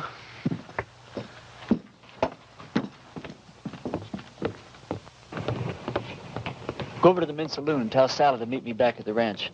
We'll take off from there. No, I ain't gonna do it. I'm a dang fool for going along with this thing as far as I have. I ain't gonna go no further. What are you talking about?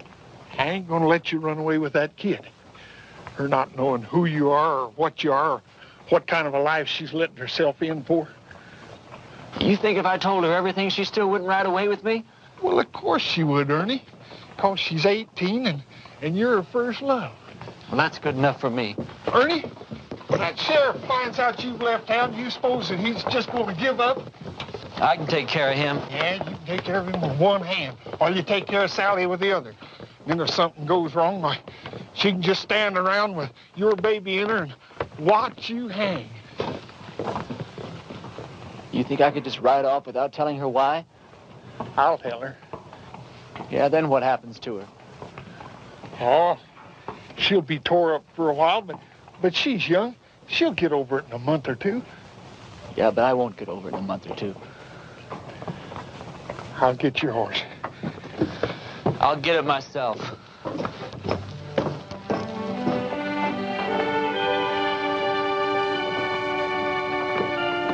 Ernie,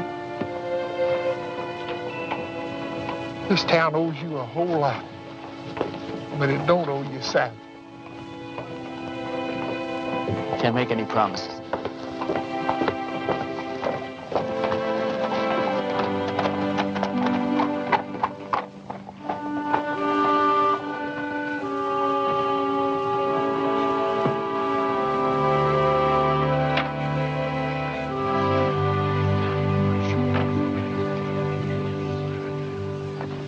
He's all right. He's not hurt, and he'll be here any minute. Damn it, Billy. You're right.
Blessings on you, Well, Reverend. thank you.